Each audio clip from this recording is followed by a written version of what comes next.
Welcome, friends, to Midnight Lullabies. Tonight's story is from Weird Tales, Volume 1, Issue 1, March 1923.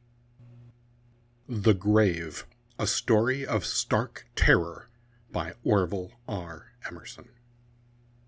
The end of this story was brought to my attention when Fromwiller returned from his trip to Mount Kemmel with a very strange tale indeed, and one extremely hard to believe. But I believed it enough to go back to the mount with From to see if we could discover anything more, and after digging for a while at the place where From's story began, we made our way into an old dugout that had been caved in, or at least where all the entrances had been filled with dirt, and there we found, written on German correspondence paper, a terrible story. We found the story on Christmas Day, 1918, while making the trip in the Colonel's machine from Watteau in Flanders, where our regiment was stationed. Of course you have heard of Mount Kemmel in Flanders. More than once it figured in newspaper reports, as it changed hands during some of the fiercest fighting of the war. And when the Germans were finally driven from the point of vantage, in October 1918, a retreat was started which did not end until it became a race to see who could get into Germany first. The advance was so fast that the victorious British and French forces had no time to bury their dead, and terrible as it may seem to those who have not seen it. In December of that year, one could see the rotting corpses of the unburied dead scattered here and there over the top of Mount Kemmel. It was a place of ghastly sights and sickening odors, and it was there that we found this tale. With the chaplain's help, we translated the story, which follows. For 2 weeks I have been buried alive. For 2 weeks I have not seen daylight, nor heard the sound of another person's voice. Unless I can find something to do besides this everlasting digging, I shall go mad. So I shall write. As long as my candles last, I will pass part of the time each day in setting down on paper my experiences. Not that I need to do this in order to remember them. God knows that when I get out, the first thing I shall do will be try to forget them. But if I should not get out... I am an Oberlieutenant in the Imperial German Army. 2 weeks ago my regiment was holding Mount Kemmel in Flanders. We were surrounded on 3 sides and subjected to a terrific artillery fire, but on account of the commanding position, we were ordered to hold the mount to the last man. Our engineers, however, had made things very comfortable. Numerous deep dugouts had been constructed, and in them we were comparatively safe from shell fire. Many of these had been connected by passageway, so that there was a regular little underground city, and the majority of the garrison never left the protection of the dugouts. But even under these conditions, our casualties were heavy. Lookouts had to be maintained above ground, and once in a while a direct hit by one of the huge railway guns would even destroy some of the dugouts. A little over 2 weeks ago, I can't be sure because I've lost track of the exact number of days, the usual shelling was increased 100-fold. With about 20 others, I was sleeping in one of the shallower dugouts. The tremendous increase in shelling awakened me with a start, and my first impulse was to go at once into a deeper dugout, which was connected to the one I was in by an underground passageway. It was a smaller dugout, built a few feet lower than the one I was in. It had been used as sort of a storeroom, and no one was supposed to sleep there, but it seemed safer to me, and, alone, I crept into it. 1,000 times since I have wished I had taken another man with me, but my chances for doing it were soon gone. I had hardly entered the smaller dugout when there was a tremendous explosion behind me. The ground shook as if a mine had exploded below us. Whether that was indeed the case, or whether some extra-large caliber explosive shell had struck the dugout behind me, I never knew. After the shock of the explosion had passed, I went back to the passageway. When about halfway along it, I found the timbers above had fallen, allowing the earth to settle, and my way was effectively blocked. So I returned to the dugout, and waited alone through several hours of terrific shelling. The only other entrance to the dugout I was in was the main entrance from the trench above, and all those who had been above ground had gone into dugouts long before this, so I could not expect anyone to enter while the shelling continued, and when it ceased there would surely be an attack. As I did not want to be killed by a grenade thrown down the entrance, I remained awake in order to rush out at the first signs of cessation of the bombardments, and join what comrades there might be left on the hill. After about 6 hours of the heavy bombardment, all sound above ground seemed to cease. 5 minutes went by, then 10. Surely the attack was coming. I rushed to the stairway leading out to the air. I took a couple of strides up the stairs. There was a blinding flash and a deafening explosion. I felt myself falling, Then darkness swallowed everything. How long I lay unconscious in the dugout, I never knew. But after what seemed like a long time, I practically grew conscious of a dull ache in my left arm. I could not move it. I opened my eyes and found only darkness. I felt pain and a stiffness all over my body. Slowly I rose, struck a match, found a candle, and lit it and looked at my watch. It had stopped. I did not know how long I had remained there unconscious. All noise of the bombardment had ceased. I stood and listened for some time and could hear no sound of any kind. My gaze fell on the stairway entrance. I started in alarm. The end of the dugout where the entrance was half filled with dirt. I went over and looked closer. The entrance was completely filled with dirt at the bottom, and no light of any kind could be seen from above. I went to the passageway to the other dugout, although I remembered it had caved in. I examined the fallen timbers closely. Between two of them I could feel a slight movement of air. Here was an opening to the outside world. I tried to move the timbers as well as I could with one arm, only to precipitate a small avalanche of dirt which filled the crack. Quickly I dug at the dirt until again I could feel the movement of air. This might be the only place where I could obtain fresh air. I was convinced that it would take some little work to open up either of the passageways, and I began to feel hungry. Luckily, there was a good supply of canned foods and hard bread, for the officers had kept their rations stored in this dugout. I also found a keg of water and about a dozen bottles of wine, which I discovered to be very good. After I had relieved my appetite and finished one of the bottles of wine, I felt sleepy, and although my left arm pained me considerably, I soon dropped off to sleep. The time I have allowed myself for writing is up, so I will stop for today. After I perform my daily work of digging tomorrow, I shall again write. Already my mind feels easier. Surely help will come soon. At any rate, within 2 more weeks I shall have liberated myself. Already I am halfway up the stairs. My rations will last that long. I have divided them, so they will. Yesterday I did not feel like writing after I finished my digging. My arm pained me considerably. I guess I used it too much. But today I was more careful with it, and it feels better, and I'm worried again. Twice today big piles of earth caved in where the timbers above were loose, and each time as much dirt fell into the passageway as I can remove in a day. 2 days more before I can count on getting out by myself. The rations will have to be stretched out some more.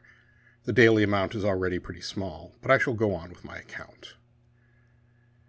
From the time I became conscious, I started my watch, and since then I have kept track of the days. On the second day, I took stock of the food, water, wood, matches, candles, etc., and found a plentiful supply for 2 weeks at least. At that time, I did not look forward to a stay of more than a few days in my prison. Either the enemy or ourselves will occupy the hill, I told myself, because it is such an important position, and whoever now holds the hill will be compelled to dig in deeply in order to hold it.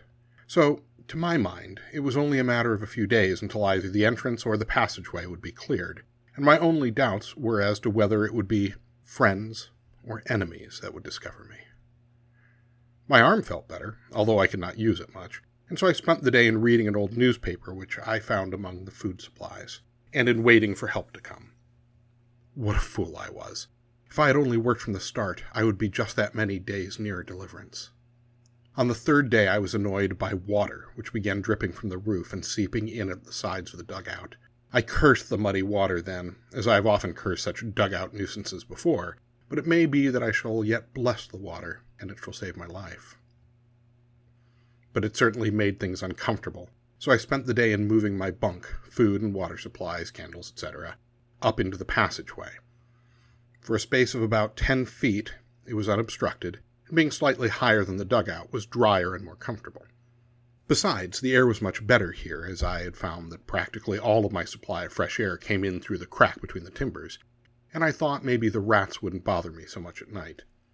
Again, I spent the balance of the day simply in waiting for help. It was not until well into the 4th day that I really began to feel uneasy.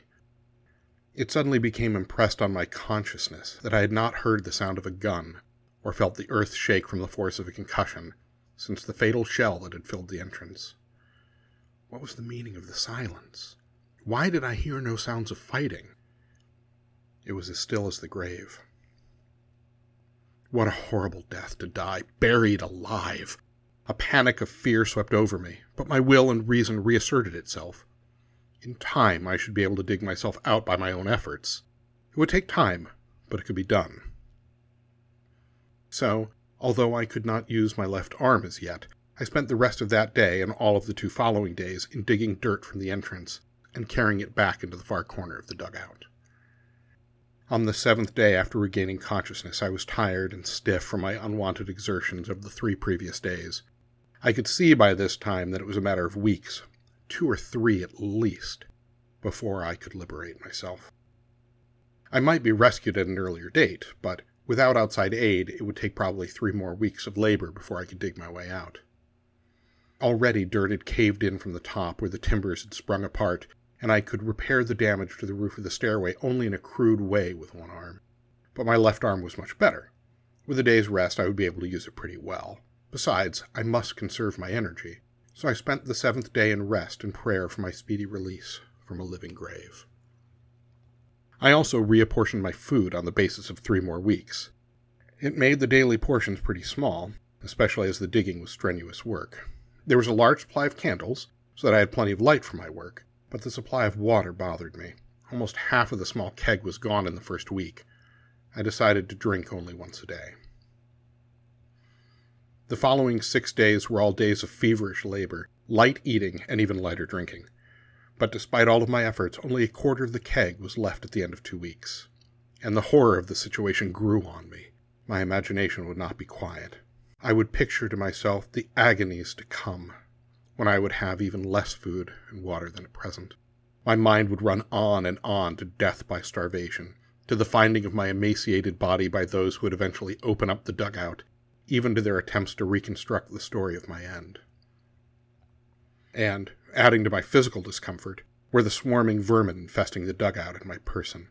A month had gone by since I had had a bath, and I could not now spare a drop of water even to wash my face. The rats had become so bold that I had to leave a candle burning all night in order to protect myself in my sleep. Partly to relieve my mind, I started to write this tale of my experiences. It did act as a relief at first, but now, as I read it over, the growing terror of this awful place grips me. I would cease writing, but some impulse urges me to write each day. 3 weeks have passed since I was buried in this living tomb. Today I drank the last drop of water in the keg. There is a pool of stagnant water on the dugout floor, dirty, slimy, and alive with vermin, always standing there fed by drippings from the roof. As yet I cannot bring myself to touch it. Today I divided up my food supply for another week. God knows the portions were already small enough, but there have been so many cave-ins recently that I can never finish clearing the entrance in another week. Sometimes I feel that I shall never clear it, but I must. I can never bear to die here. I must will myself to escape, and I shall escape. Did not the captain often say that the will to win was half the victory? I shall rest no more. Every waking hour must be spent in removing the treacherous dirt. Even my writing must cease. Oh God, I'm afraid. Afraid. I must write to relieve my mind. Last night I went to sleep at 9 by my watch.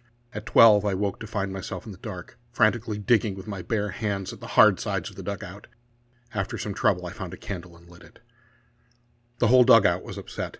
My food supplies were lying in the mud, the box of candles had been spilled, my fingernails were broken and bloody from clawing at the ground. The realization dawned upon me that I had been out of my head, and then came the fear, dark, raging fear of insanity. I've been drinking the stagnant water from the floor for days. I do not know how many. I have only about 1 meal left, but I must save it. I had a meal today. For 3 days I have been without food, but today I caught one of the rats that infest this place. He was a big one, too. Gave me a bad bite, but I killed him. I feel lots better today. I've had some bad dreams lately, but they don't bother me now. That rat was tough, though. Think I'll finish this digging and go back to my regiment in a day or 2. Heaven of mercy, I must be out of my head half the time now. I've absolutely no recollection of having written that last entry, and I feel feverish and weak. If I had my strength, I think I could finish clearing the entrance in a day or two. But I can only work a short time at a stretch. I'm beginning to give up hope. Wild spells come on me oftener now. I wake tired out from the exertions which I cannot remember. Bones of rats, picked clean, are scattered about, yet I do not remember eating them. In my lucid moments, I don't seem to be able to catch them, for they're too wary and I am too weak. I get some relief by chewing the candles, but I dare not eat them all. I'm afraid of the dark. I'm afraid of the rats. But worst of all is the hideous fear of myself. My mind is breaking down. I must escape soon, or I will be little better than a wild animal. Oh God, send help. I'm going mad. Terror, desperation, despair. Is this the end? For a long time, I have been resting. I've had a brilliant idea. Rest brings back strength. The longer a person rests, the stronger they should get. I've been resting a long time now, weeks or months, I don't know which. So I must be very strong. I feel strong. My fever has left me. So listen, there's only a little dirt left in the entranceway. I'm going out and crawl through it, just like a mole, right out into the sunlight. I feel much stronger than a mole, so this is the end of my little tale. A sad tale, but one with a happy ending. Sunlight, a very happy ending. And that was the end of the manuscript. There only remains to tell Frumwiller's tale. At first I didn't believe it, but now I do. I shall put it down, though, just as Frumwiller told it to me, and you can take it or leave it as you choose. Soon after we were billeted at Watteau, said Frumwiller, I decided to go out and see Mount Kemmel. I had heard that things were rather gruesome out there, but I was really not prepared for the conditions that I found. I had seen unburied dead around Roulers and in the Argonne, but it had been almost 2 months since the fighting on Mount Kemmel, and there were still many unburied dead. There was another thing that I had never seen, and that was the buried living. As I came up to the highest point of the mount, I was attracted by a movement of loose dirt on the edge of a huge shell hole. The dirt seemed to be falling into a common center, as if the dirt below were being removed. As I watched, suddenly I was horrified to see a long, skinny human arm emerge from the ground. It disappeared, drawing back some of the earth with it. There was a movement of dirt over a larger area, and the arm reappeared, together with a man's head and shoulders.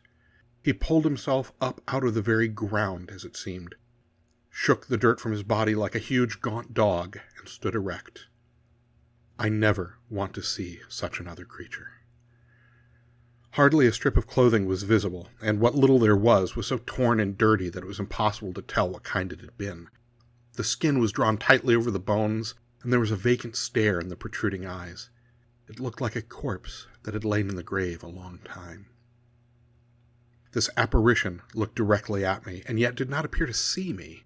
He looked as if the light bothered him. I spoke, and a look of fear came over his face. He seemed filled with terror. I stepped towards him, shaking loose a piece of barbed wire which had caught in my puttees. Quick as a flash, he turned and started to run from me. For a second, I was too astonished to move. Then I started to follow him. In a straight line he ran, looking neither to the right or left. Directly ahead of him was a deep and wide trench. He was running straight toward it. Suddenly it dawned on me that he did not see it. I called out, but it seemed to terrify him all the more, and with one last lunge he stepped into the trench and fell. I heard his body strike the other side of the trench and fall with a splash into the water at the bottom. I followed and looked down into the trench. There he lay, with his head bent back in such a position that I was sure his neck was broken. He was half in and half out of the water, and as I looked at him I could scarcely believe what I had seen. Surely he looked as if he had been dead as long as some of the other corpses scattered over the hillside. I turned and left him as he was. Buried while living, I left him unburied when dead.